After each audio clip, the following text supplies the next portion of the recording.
Welcome back to Borrow My Brain, and in this episode, a really interesting topic. Two friends who are buying together and combining their borrowing capacity and their know-how, but actually buying in separate cities that each of them can live in. So this is a really great strategy. They are actually buying the properties as their homes. It gives them both the diversification across two cities and allows them both to support each other in their research journey as well. So I hope you enjoy today's Borrow My Brain.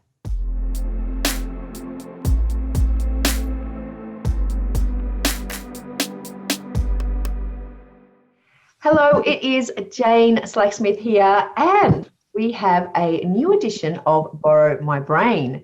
Now, Vitali reached out. He and a JV partner are looking at purchasing, and they've got a couple of areas in mind. So today I'm going to be talking to Vitali about his JV and where he's going to buy. So hi, Vitali, and welcome. Hi, Jane. So tell me a bit about yourself and what the plans are. So I'll have to talk about myself and about my friend as well. He wasn't able to make it today, unfortunately, but I'll try to cover for him. Okay. So my name is Vitali and my friend's name is Oleg. We are both engineers. I'm a structural engineer and he's a construction engineer. Been in the field for over 10 years, and obviously working closely with a lot of developments and construction and things like that. Just recently we thought, why don't we just get together, combine our borrowing capacities, and maybe try to invest we have two cities in mind. Actually, it's Sydney, where I am located, and Adelaide, where my friend is located. But a few times a year we catch up, most of the time in Sydney, obviously. It's kind of a center of Australia at the moment. We have good thoughts about Adelaide as well, where we see quite a bit of growth potentially happening in the next few years, or actually long term as well. So we've done our assessment, and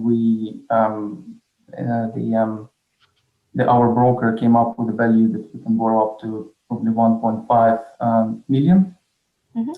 So we thought we would split this value into something reasonable, probably about a million, 1.1 to buy in Sydney as a median price value, and to buy probably 400,000 in Adelaide. Okay.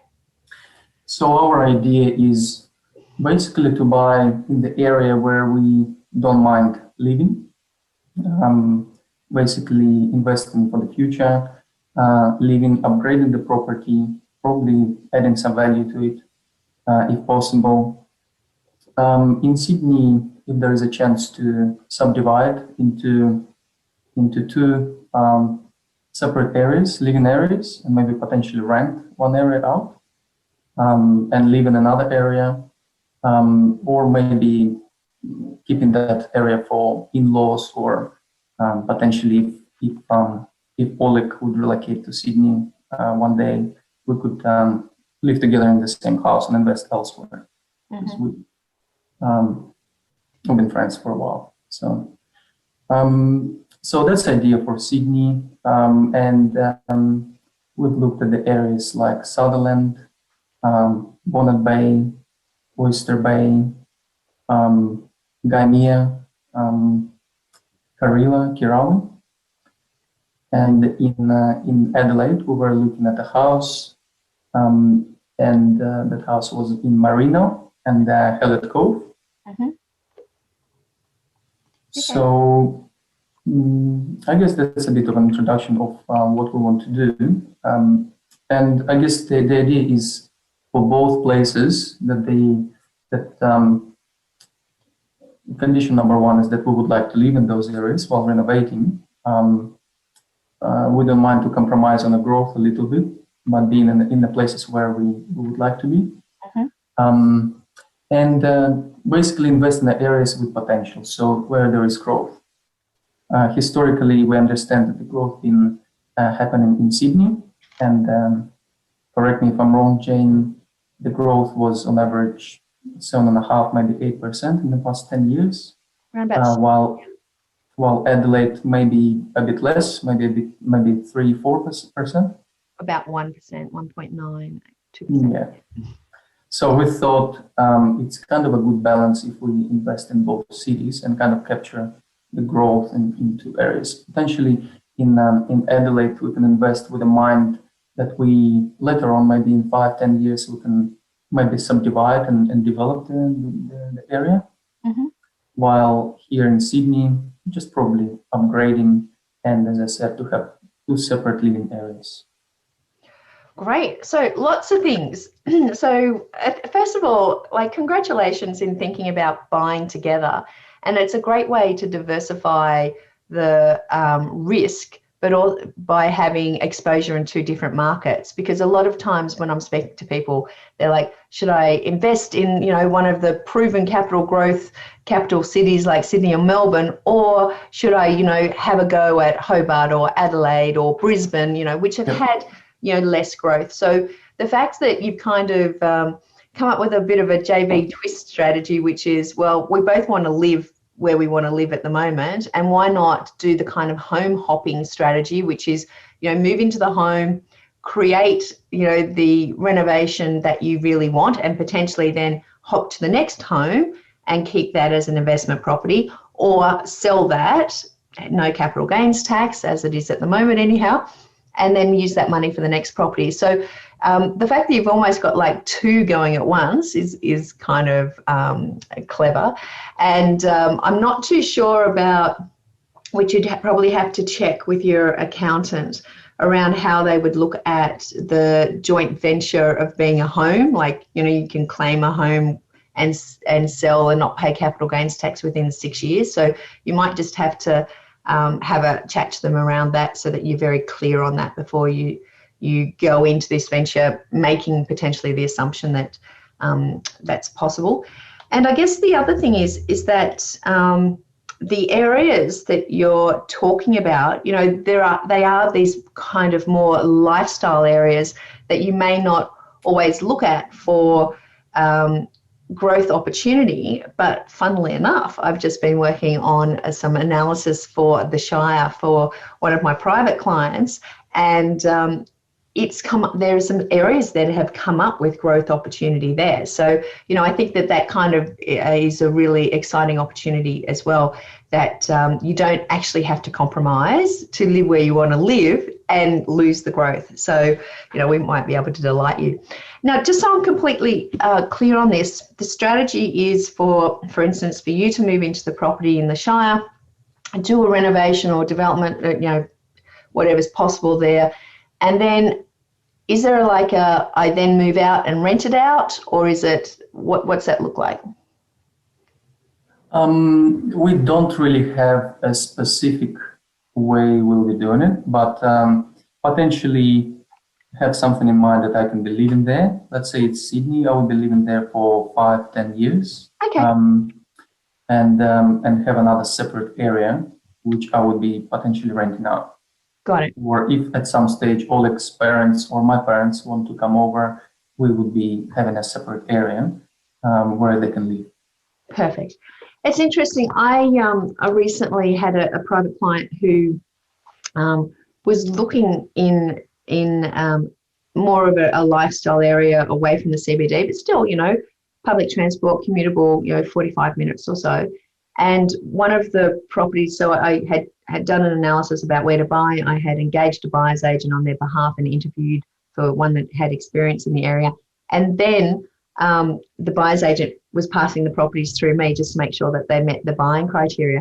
And this one property came up and I was so excited, and they ended up purchasing it because there was a separate, like what you're talking about, there's a separate living space.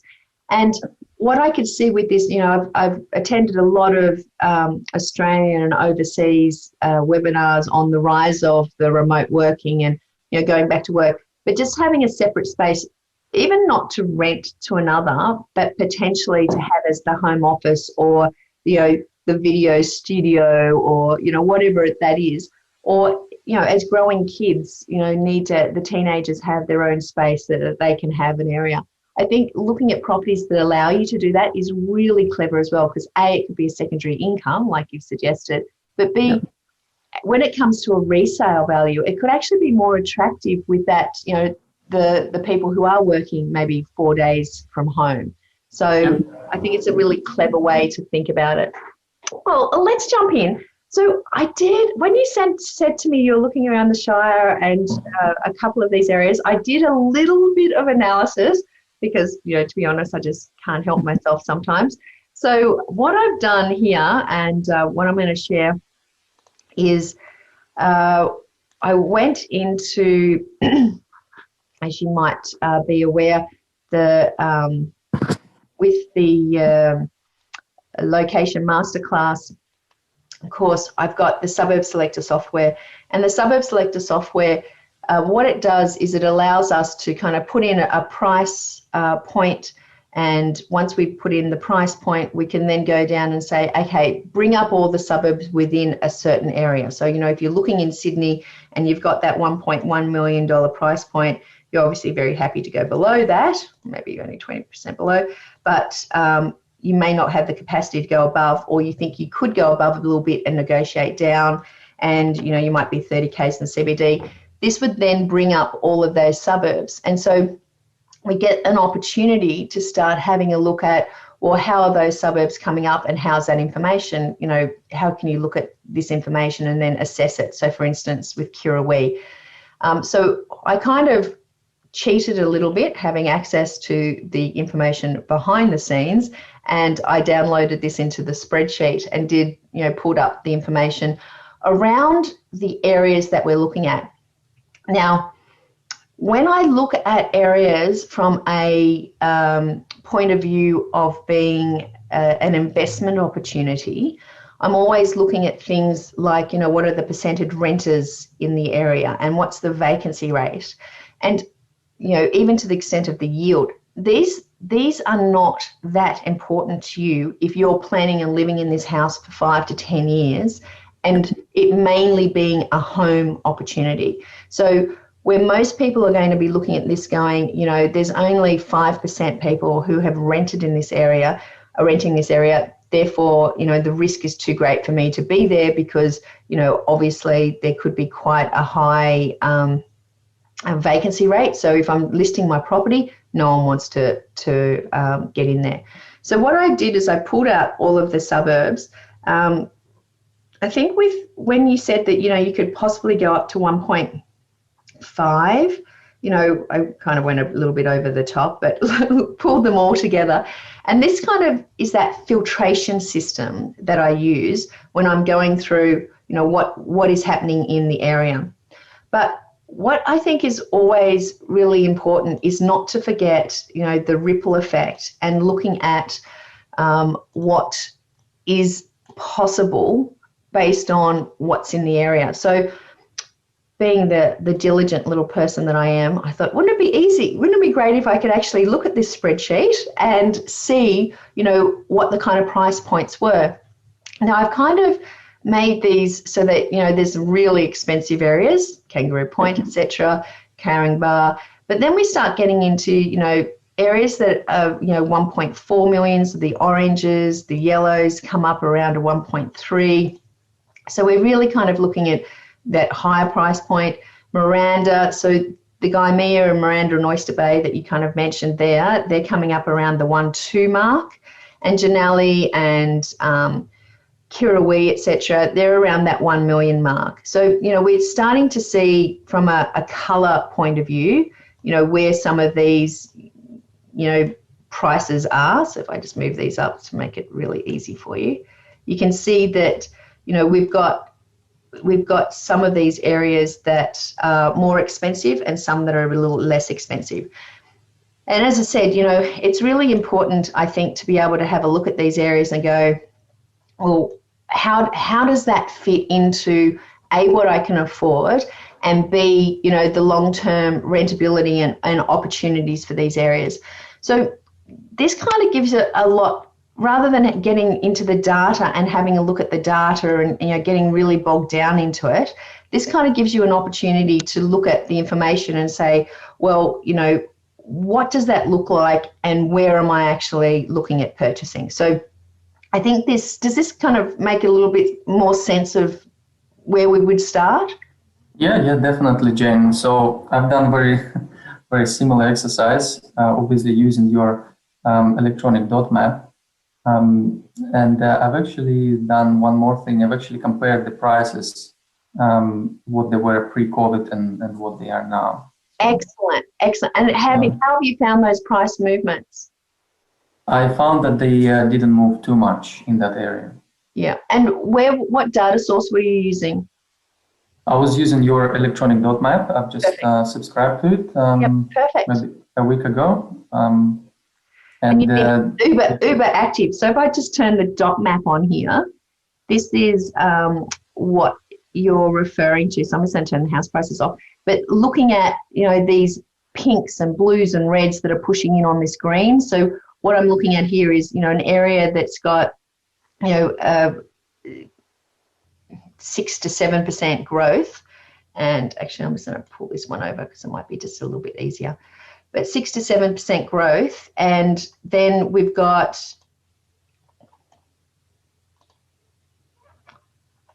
and I'm going to turn these ones off. Came up with the same thing. Hate it when that happens. We'll make it easier to see. And because I think what's really important of what you're talking about there is it's important to see how COVID has affected the prices. And really what we've seen is that it's a low stock environment. Is that what you found with your analysis? Exactly, yes, definitely. And recently, for the past maybe 2 months, I've been checking the properties there now and then. And obviously, they are not on the market for too long.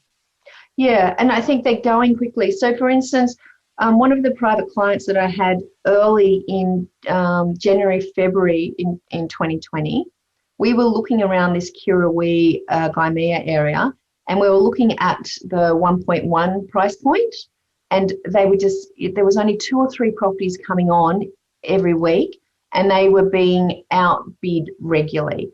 And then, so when I put that on hold, when I just wanted to make sure that everyone was safe to get through COVID, I re-engaged the buyer's agent in September. And the first week she sent me 8 properties, but they had to go up to a 1.2 price point to get into the market. So some of the data that we're seeing right on the ground at the moment is the fact that the market has kind of moved that 100 to 150,000. There are more properties on them than were at the beginning of the year, but as you said, they're going really quickly. Yep. So, and I think that, just around these kind of price points that you're looking at. So you mentioned Oyster Bay, is that right? Yep. It's probably the only one here that I don't have. Let's have a look at this Oyster Bay.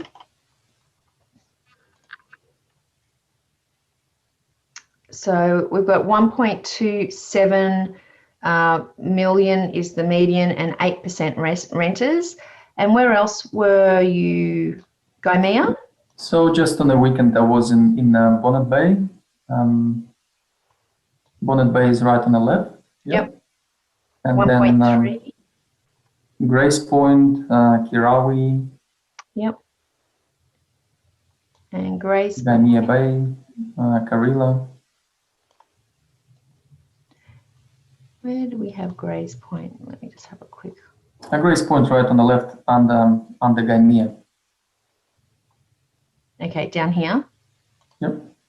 Okay, so that's 1.3. So these price points that we're looking at here, the 1.3, 1.2, and Bonnet Bay 1.3. If you're talking about your limits being around that 1.1 mark, were you actually seeing properties coming that were being quoted in that price point? Yes, I've seen a few. For example, there was a house which fits our requirement, and it was 105 probably. It was sold for 111. Okay. And it was in Bonnet Bay. Perfect. There's been another house being sold for 1.1 just recently. Yep. there are some. Exactly.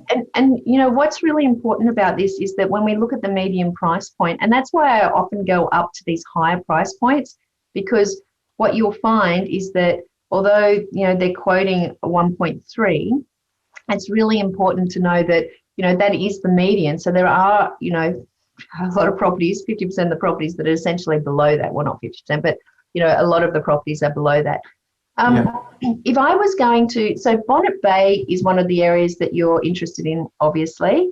Let's just, actually, let me just highlight these so that I can do a comparison for you and make some commentary against them. So we've got Bonnet Bay, we've got, where else? Gymea, Currawee. Gymea, Como as well. Yeah, Como is just above Bonnet Bay. Yep. Sutherland. Sutherland, yes. Oyster Bay. Yeah. Anything else there? Gymea Bay, Grace Point. Okay. So 19 and 20. Grace Point, yep. Maybe Warranara as well. That's 32. Perfect, Warranara. Okay, that about it? And maybe Janali, and it's the very last one. Yeah. Okay, so let's just move these out so that we're not going to get confused with them.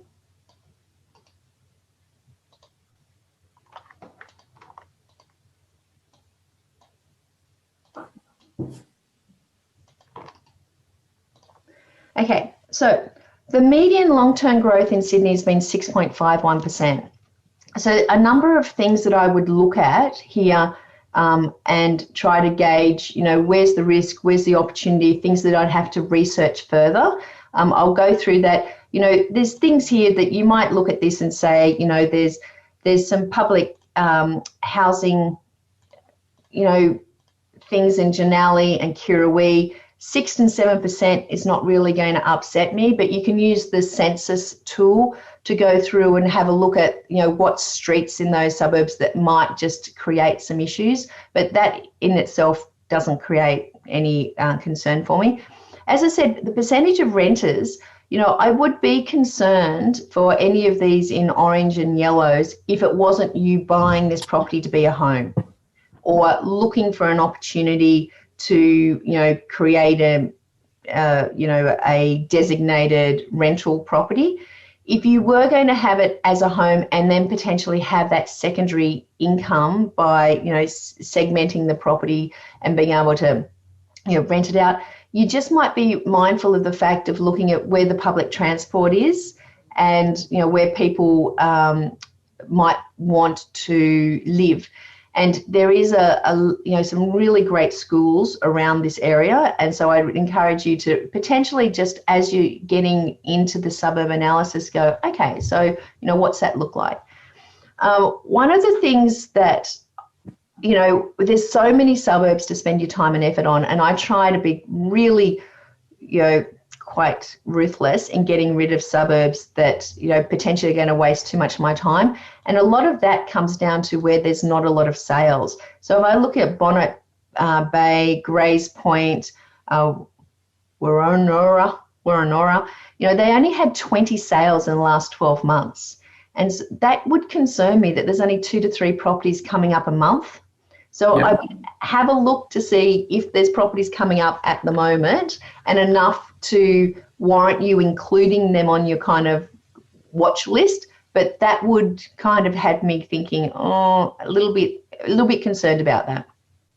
Jane, sorry. In relation to this number, is it also important to understand what's the size of the suburb? So obviously, exactly. And so that's where I would go to next, which is actually trying to look at, well, you know, this is such a small suburb. The fact that they've got, you know, only 666 houses as a percentage, you can run this as a percentage and have a look at it. But pardon me, regardless of whether it's percentage or not, there's still only 2 properties coming up. So if it was a really large suburb, and very well held, and there's 20 properties coming up a year, compared to a very small suburb and there's a lot of turnover and there's still 20 properties coming up a year, it still means that your time in searching is in a suburb that there's only 2 or 3 new properties coming up every month. And if 70% of the market is going to be owner occupiers without the buying criteria and investor mindset that you have, they're emotionally going to buy. So you might be outbid regularly. So although it's important that, yes, this a percentage of turnover as per the suburb, it's more important in my mind in starting to get rid of suburbs going, well, if I'm kind of looking at, Bonnet Bay, and there's only 2 or 3 properties on the market at the moment, and when I'm watching it, I'm watching those properties, there might be 2 or 3 coming on every month, and there might be 5 or 6 on at any time. If there's only a turnover of 2 or 3 a month and there's only 2 or 3 new ones coming on, you'd hate to put all your time just in that suburb. Yep. Yeah. So just be mindful of these ones. That would be a concern. Obviously, vacancy rate is fantastic. This 10-year growth, if you can afford to buy at a price point that is getting you into suburbs that already has proven growth and growth that is more than what Sydney is doing. So we're looking at 7.7. Let's say 6, around 6, Gymea, Bonnet Bay, Como. These are already doing great. So these are already suburbs that are kind of proven. And if we jumped over here and thought, well, is the price pressure coming in onto some of those other suburbs that puts them on the list? So for instance, Sutherland would come on here because we've got these pricing pressure coming down here. Then, although it's maybe not quite at that stage, it's got some pricing pressure on it. Whereas if we look at Warranura, which I still can't pronounce, this hasn't done much, 3%. And arguably, it's on the same side of this river, so I wouldn't be using these suburbs as looking at pricing pressure. We really kind of have to follow the line. But in theory, when people can't afford Sutherland, etc., they might come down here. So there is still some pricing pressure. And what's interesting is you've got this roadway here that gives you access from the CBD, and then you've got this roadway here. So there can actually be pricing pressure from this direction as well. So I would say that this is actually in that ripple effect area that is having pricing pressure. So that's okay that this in potentially hasn't had the growth in the past, but it does have that pricing pressure to indicate it could have the growth in the future. So if I was going to kind of look at this and go, not a lot of sales, not a lot of growth, that's enough for me to go, you know what, I'm not going to waste my time there. And if I similarly look at Grays Point, there's statistically not enough information to work out what the growth has been, and we haven't got the sales. That's 2 ding-dongs. I would be, I'm being really malicious, to get rid of them. And Bonnets Bay, it's had 9.9 and it's only got 22 sales. I would kind of keep that on the, let's watch this and just see if there's something that comes up. But it's not my go-to, top 3 suburbs I'll be spending every weekend, looking at. Does that make sense? Yeah. Yeah. Makes sense.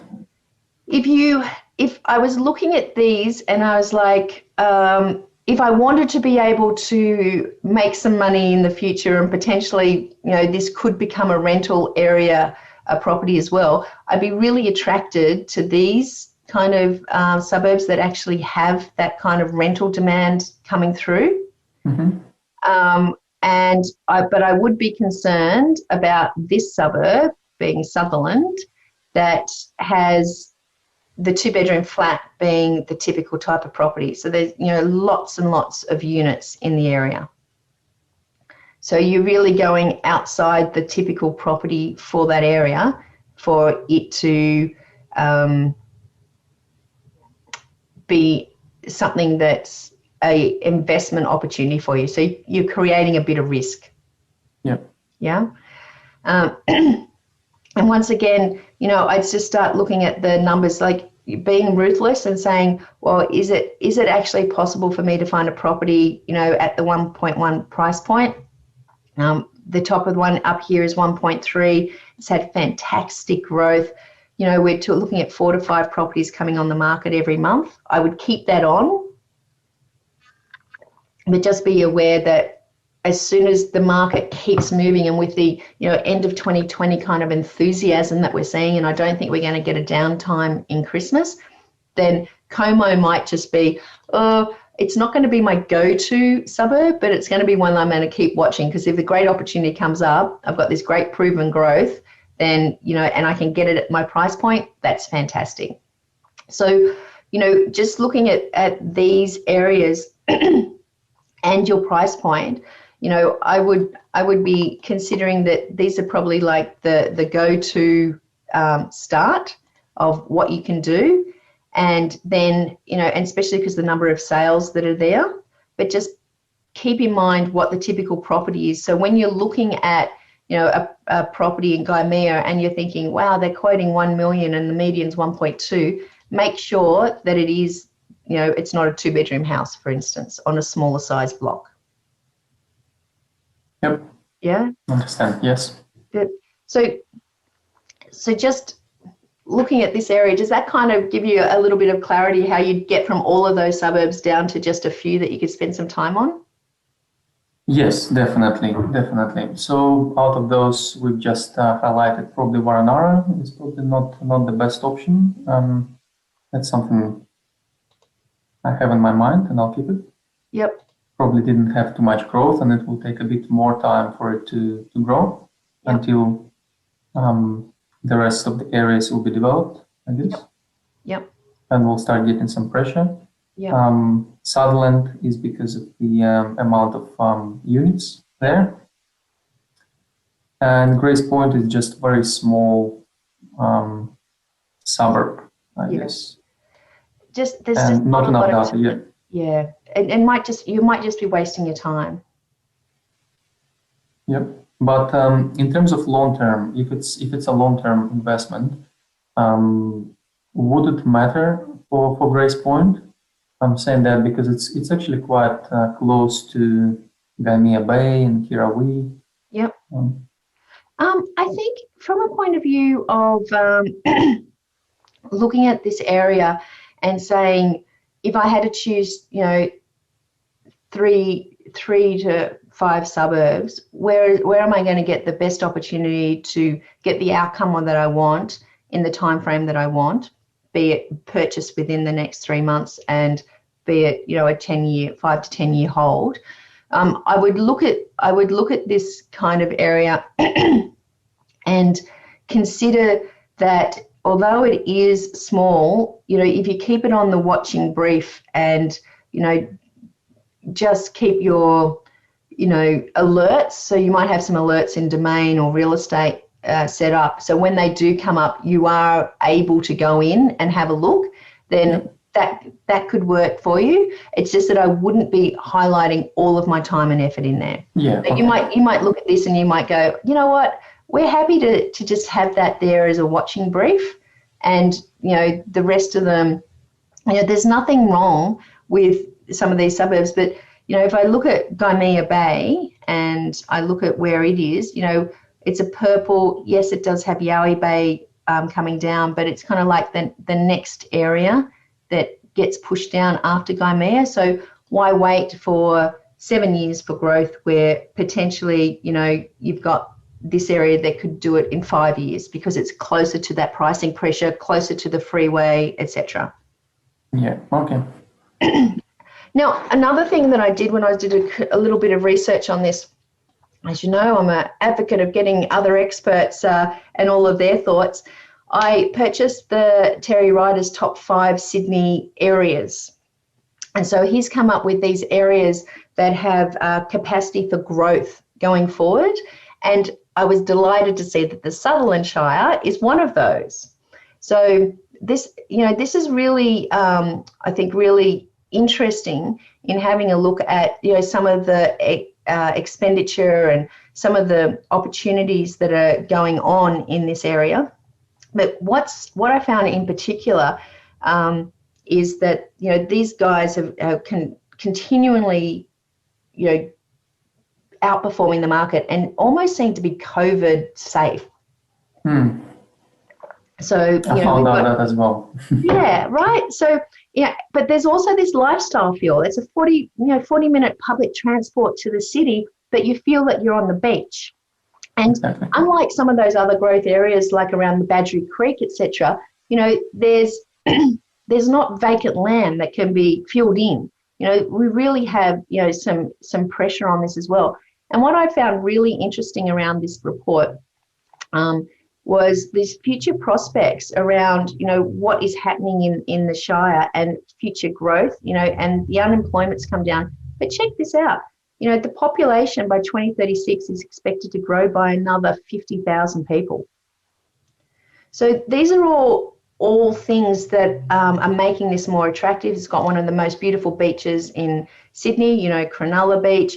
There's all of these expenditures that are going on in the area and improving it, including all of the government expenditure to remove that traffic congestion onto the motorway. So, you know, we're getting all of this going on, as well as we're getting, you know, some infrastructure projects happening as well. So an entertainment centre, etc. So there's actually a lot of positives that are happening in this area that I think, you know, we can't discredit. And, you know, if you're happy to live in one of the most beautiful places in the world and, you know, spend a bit of money, then I think, you know, those suburbs that we just came up with would be where I'd start concentrating. I'd also speak to the council and find out what the requirements are for potential subdivision or developing in the future. And obviously with subdivision, you know, access to the back or battle axe blocks or, you know, corner blocks, etc., always make it a little easier, but you should speak to the council first.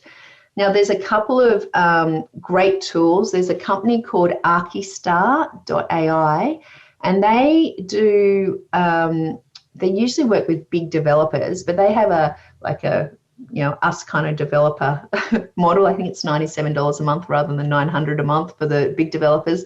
But they actually show some of the development works and actually show if townhouses or developments can be done on a particular block and in those council areas. So that's kind of good intel. So check that out. But if you're planning on looking at a property and looking at a property from the point of view of the floor plan that allows you to segment it, you might be looking like that elevated property. But what I've seen, and this property that I helped purchase for a private client recently, and the entrance is straight off the street, but they actually had gone up at the back and the side. So it's kind of like a main house and then had gone up over like the garage.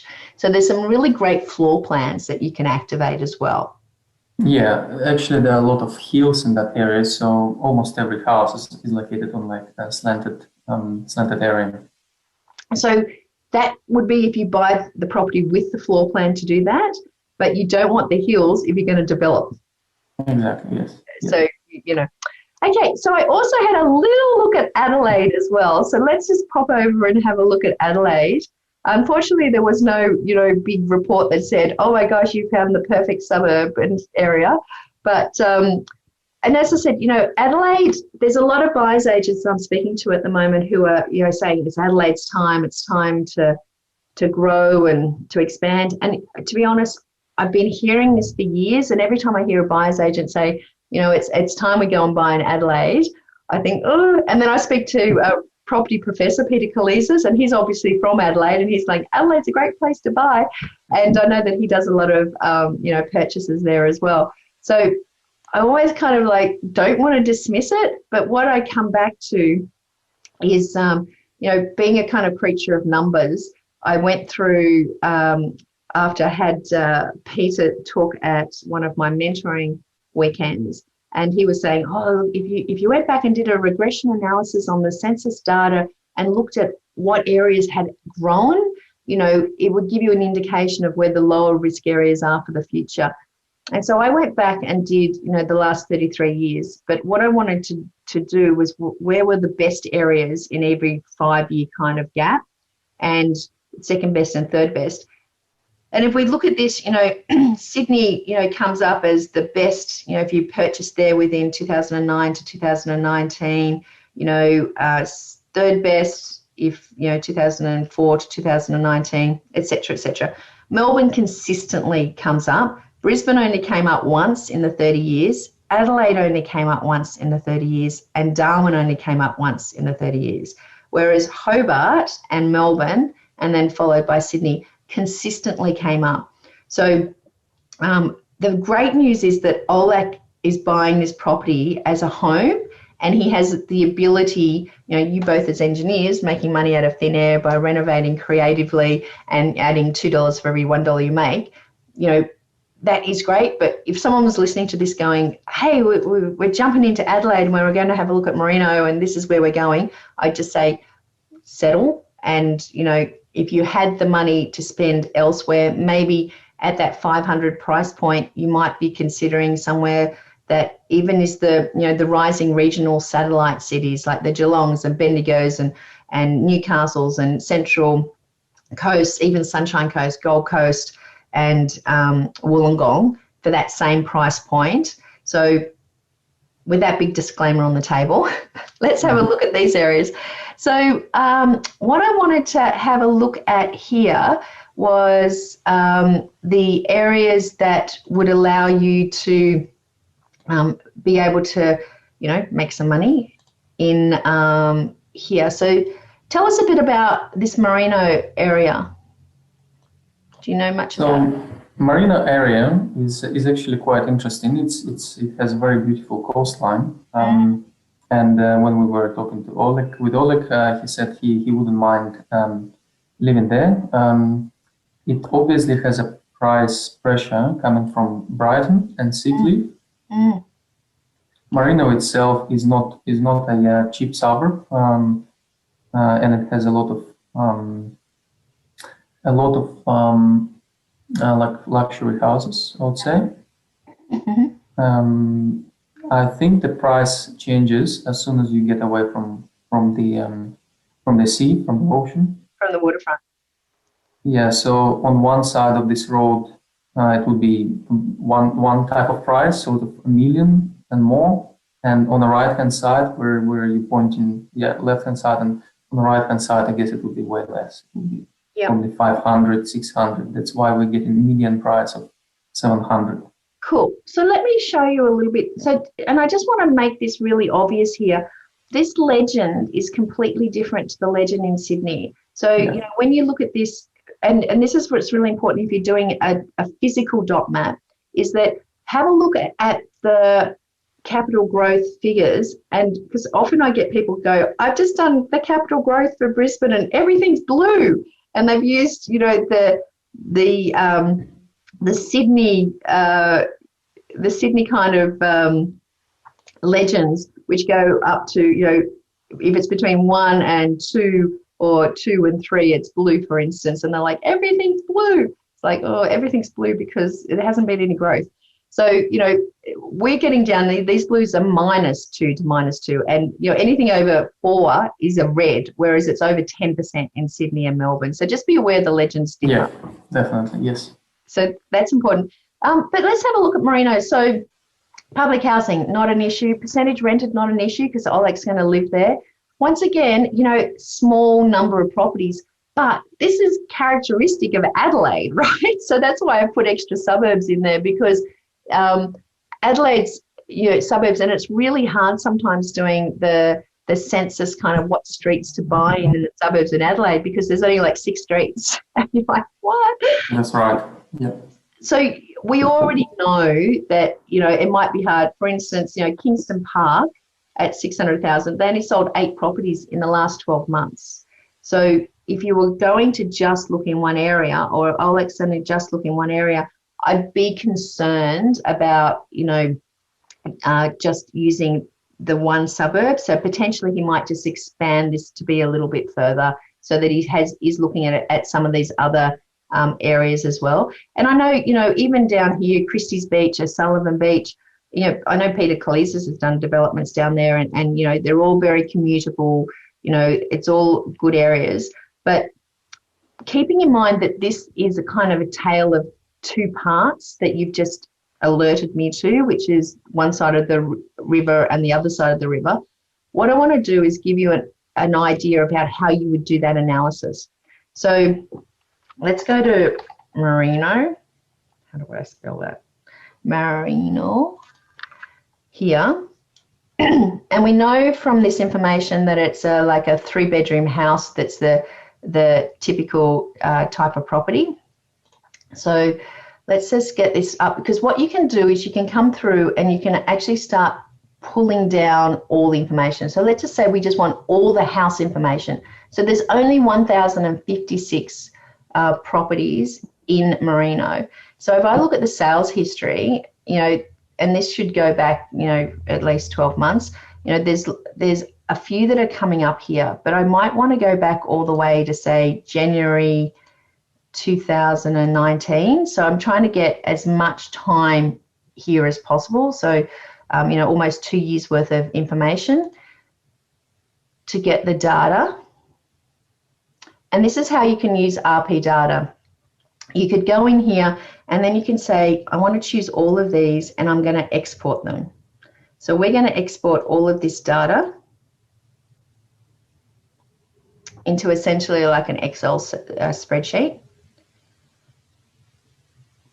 And I'm sure that you can possibly teach me a whole lot more than I know on Excel, but I'm gonna show a few little tricks that I use to try to get the information that I'm after around doing that analysis, because what you'll find is that you can start pulling up. Let me just pull that up. Download. You can start then coming up with the information on it. So, these are all the little houses that have sold. We've got the criteria of just houses within that 2-year period. Have you done any of this type of analysis, Vitali?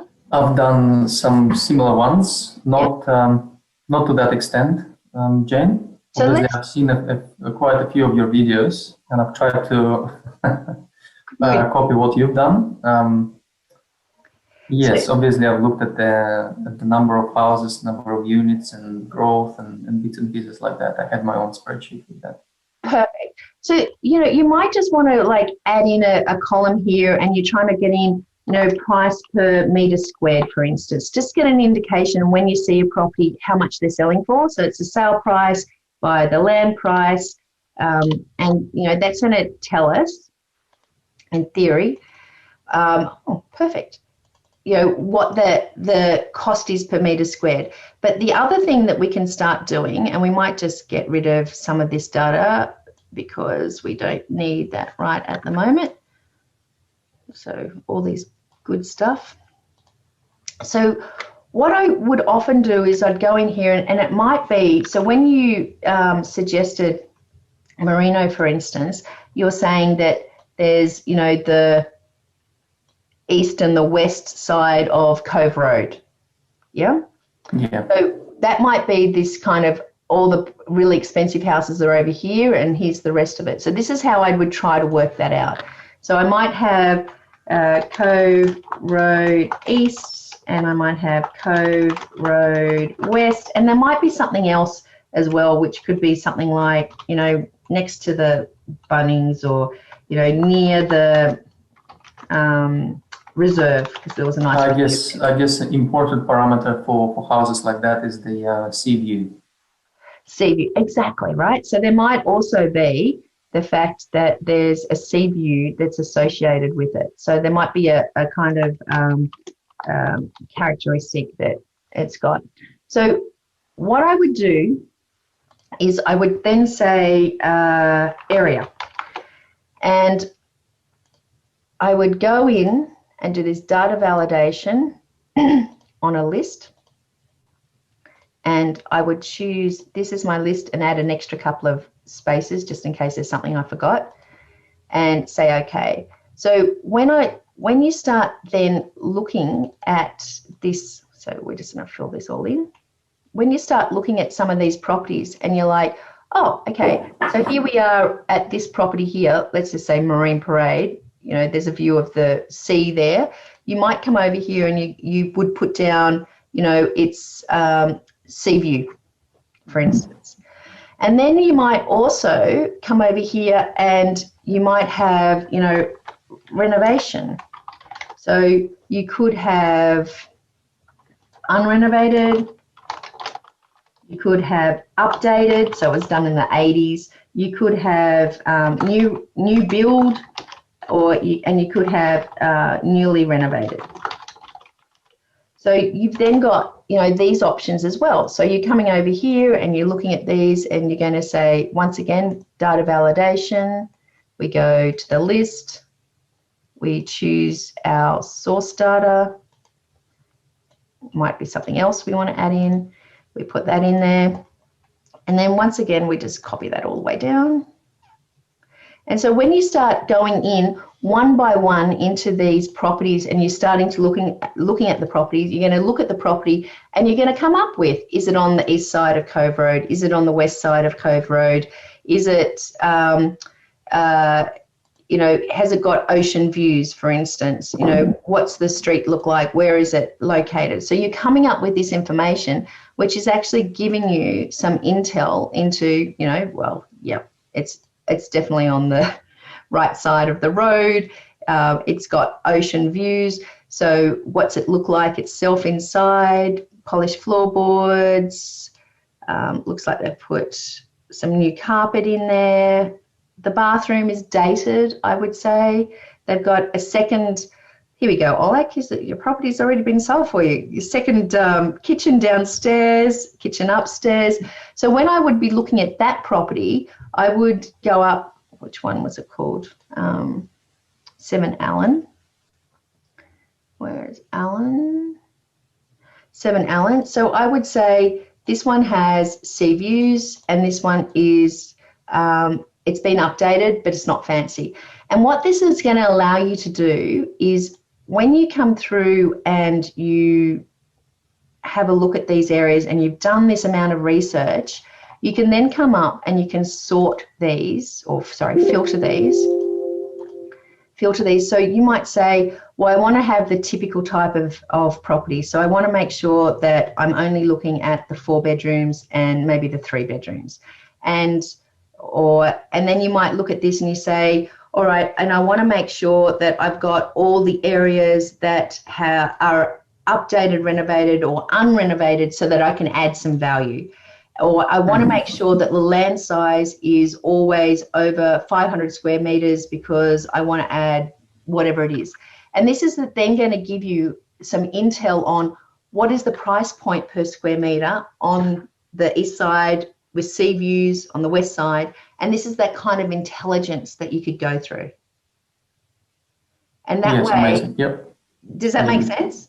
Yeah, it does. It does. Basically understanding which property is valuable, exactly, more or less. And when you start then, and you could get really fancy with this and you can put in potentially, I think you could potentially upload the street addresses and the sale prices to overlay on here.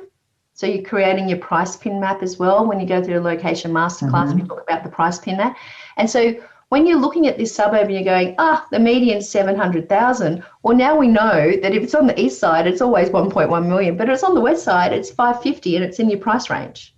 Yeah. So when they come up on your price range, and it might be they're 500 unrenovated and 580 renovated. So you've actually, before you even walk into the property, you've actually got all this information that is allowing you to go, okay, so now I actually know what kind of price point I'm after for the different areas within this suburb. Does that make sense? Yeah, awesome. Yeah? And that's going to give you that clarity to go, okay, so I want to be in this area. What is the renovated selling for? What's the unrenovated selling for? What's the sea views going for? And then you can start then targeting the areas that you're interested in. And if Oleg's kind of also looking for, the development opportunities in the future, then he might want to once again speak to the council and see, well, what's the land size or the setbacks or, all of those things. And when you get into the contracts, there might be things like, what do you call it, encumbrances that, are saying, well, you can't do anything here because the sewer line for the property's next door. So, you need to get into that detail later, that granular detail. But at this stage, getting in, starting to look in the suburbs, getting familiar with them, this is going to give you complete clarity on, how you can progress. Awesome. That's fantastic. I think to add to the item you were discussing, sometimes if the property is located on a sort of hilled area, slanted area, it could be one price. If it's on a flat surface, it's completely different. Because as you mentioned previously, the builders would be looking at it potentially themselves, and the price is completely different if you have to do civil works, if you have to do some excavation, have to put some retaining walls. As I said, retaining walls always just blow the budget, right? As soon as you put a retaining wall in, it could. I remember having a student I used to run community courses in Sydney Community College, like 2009, 2010. And this couple had purchased way back then, it seems madly expensive. It was like $1.2 million property in Maroubra. And they were going to do the structural renovation and sell it for like $2 million. It was fantastic. And they got in there and realised they needed retaining walls, and it cost like $300,000 for retaining walls. And it just made no money for them. It was just like one of those expenses. It's like, so exactly. Shoot everything up. And it's buried. You can't show this retaining wall to anyone. The value is not going to be impressed, right? That's right. Yes. So you're not going to get $2 back for every $1. But I mean, with you being, a structural engineer and Oleg in construction and structural, together you guys can make those assessments by using the skill set that you already have. But it's an interesting point that you bring up regarding the hills and potential development, because a lot of people, are looking for that extra twist, being, can I develop or can I subdivide? And developers have very deep pockets when they know that they can make money.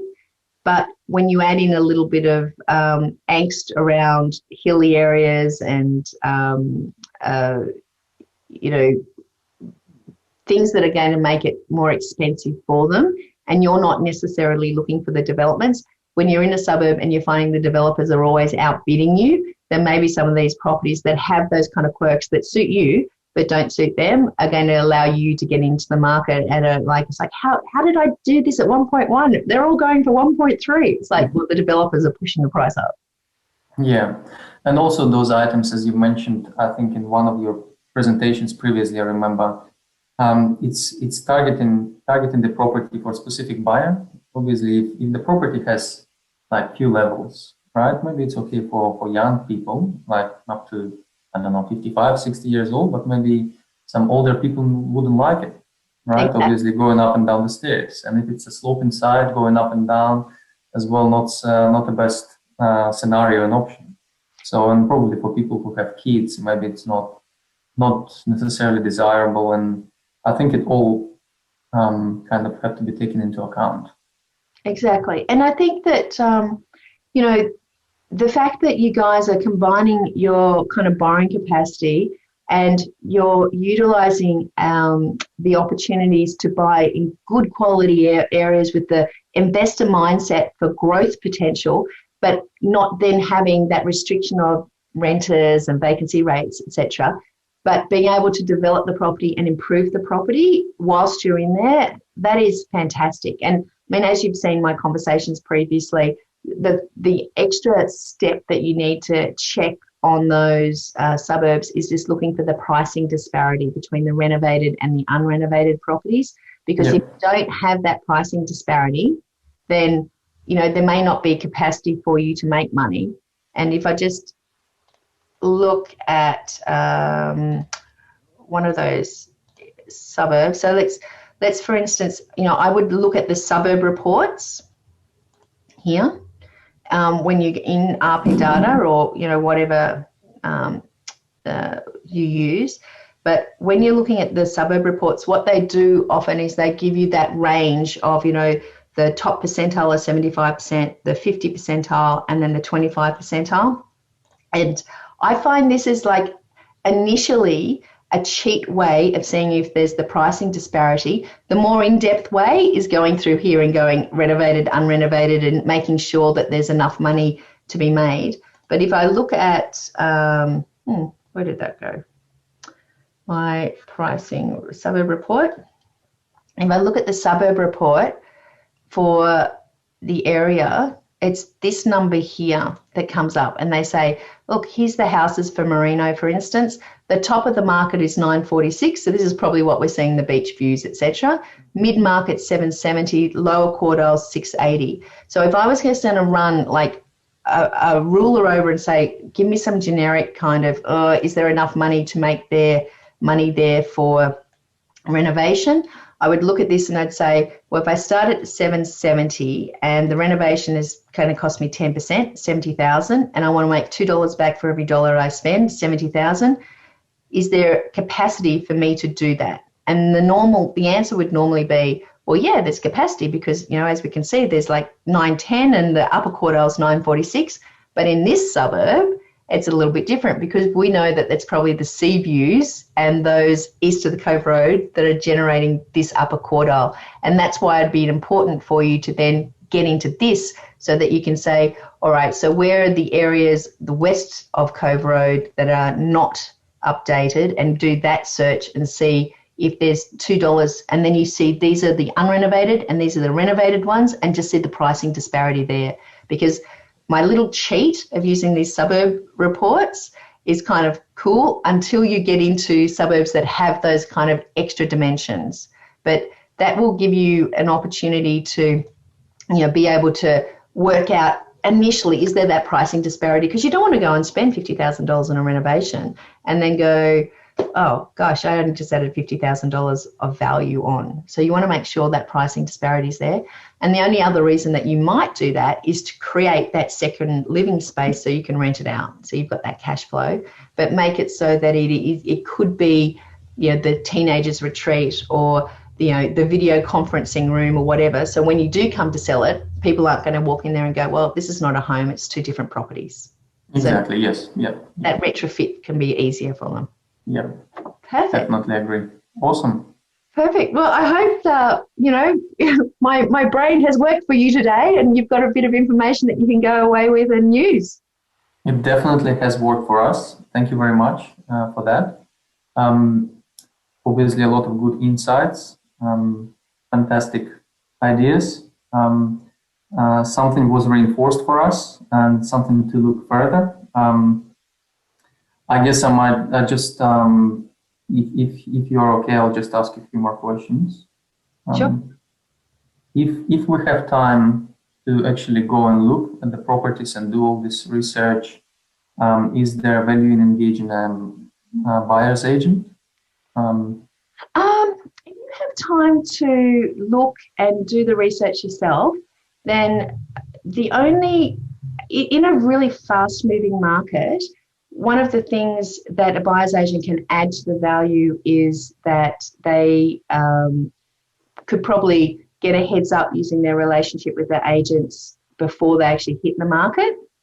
So that could be, in a low supply position. Some of my mentoring students have also engaged buyer's agents, and we've curated the right buyer's agent who's got the experience in that area. But they could potentially, be seeing properties that come up beforehand. But in a really fast-moving market like we've seen at the end of 2020, what's happened is that everything is kind of hitting the market at once. And although the buyer's agents might be getting a little bit of a, hey, maybe you're going to turn up and have a look at this property on the weekend, they're really trying to get the vendors, the best possible price. And a lot of that is going through to auction, so that we are seeing more and more of that. Having said that, I've used a negotiator for some of my mentoring students who will go in and you can engage a negotiator. So you find the property, you do the intel, and they will then step in using 20 years of real estate advice, and they will go and find out using real estate language, what's really happening here, how many contracts have really been let, how many people have done pest and building inspections, Why are the agents moving? If I put a 1 after the 1, is that going to get me the property, or do I have to put a 2 after the 1 to get the property? A lot of the time you're actually finding that conversation with an experienced real estate agent, they're getting more of the detail. So normally, if you've got the time to do the research, do the inspections, get out there and get in the market, and a lot of that is inspections during the week now too, then you might have the benefit of having a negotiator on your side. If you're finding that everything is selling before auction and is moving so fast, then the buyer's agent could step in and really, get in and be there every single day, every single hour, looking at properties and doing that for you. And they're fantastic. They'll video the property inspection for you. Depending on the buyer's agent, they might also say, look, I've got some concerns here with the grouting in the bathroom. You're going to have to do this before you rent it, or, before you move in. So they'll give you a lot of insight, and they're seeing properties every single day. So they're getting, really market intel. And the other thing is, a lot of the data that we're using, it's last month's data, and, within 2 weeks, the market could move $100,000. So, that they'd be able to tell you, you're not going to get this unless you're going to throw 1.2 at it. Yeah, makes sense. All right. And is there an opportunity to maybe, if we do all this data and research on our site, and maybe engage you to look at specific property and maybe get your advice with all your experience, for example, specifically in Sydney, and then later on in Adelaide as well? That's usually a service I have with my mortgage company. So with my mortgage company, I have like a diamond service where, you get their location masterclass, etc., and I'll do up to like 5 deal reviews for them. I don't offer at this stage that kind of like standalone, because I can't see the big picture. But having said that, I do have like an hourly rate if you came to me and said, I need to have this completely reviewed. And it was kind of like I would throw against the wall all of the research and information that I have and your buying criteria, and see if you've missed anything and do some observations. That's something we could talk about. Okay, awesome. No worries. And we definitely have to do it through Diana, right? Yes. Okay, awesome. Easy. That sounds good. Well, Vitali, I hope that my insights into both the Adelaide and the Sydney market have helped you and Oleg out, and I can't wait to hear what you do. Make sure you keep us up to date in the club, and I think you've probably got some pretty clever ways that you're using the digital dot map too that I might have to tap into. Okay, sure. Thank you very much, Jane. It was very, very good. Very good. Thank you very much for your help.